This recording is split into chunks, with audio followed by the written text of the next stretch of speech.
Just as the quote says, there is no success without failure, and it is the very reason why condemned institutions, despite critiques and despite having people look down on them, have increased motivation and support and continue to prevail. With that in mind, I will begin with some responses to our honorable opposition's rebuttals.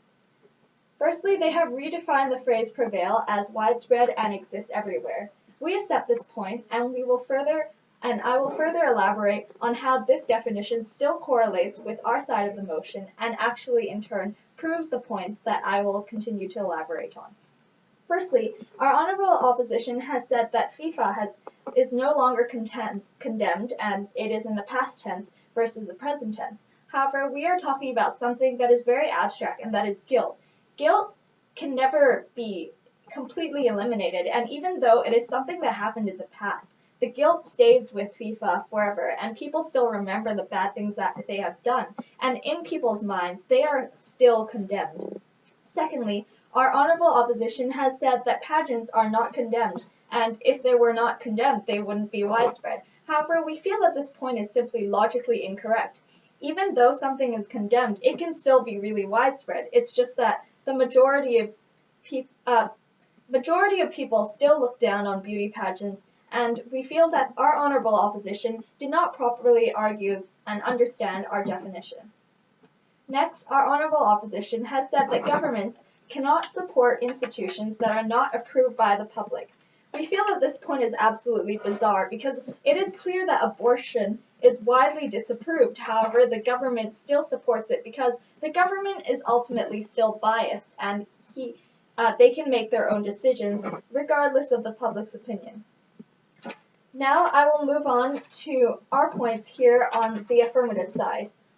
My first speaker, Sharon, has identified the stakeholders in this motion and discussed how these different groups have proved that condemned institution will continue to prevail. I'll continue on by proving that logically condemned institutions have the opportunities to prevail.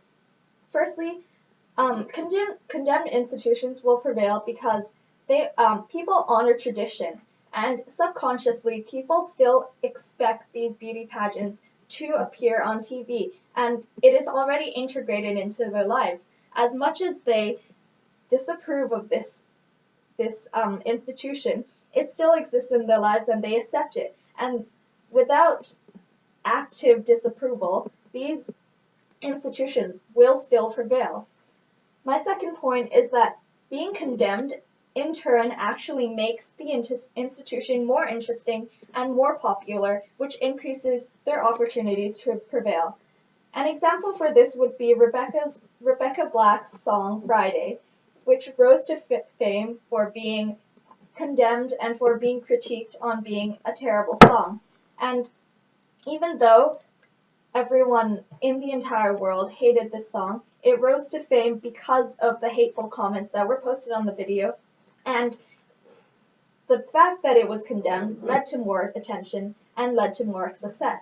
My third point is the point of rape and how this is obviously a condemned topic, and even so it is still going on, and this is simply because some condemned institutions are just too widespread to stop, and we need to look at this motion from a realistic and not idealistic point of view. Bad things in the world still exist. Condemned institutions will exist, and they can never be completely eliminated.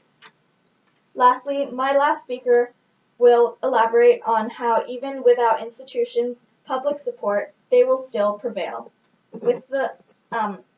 For the reasons above, we are proud to propose. Thank you.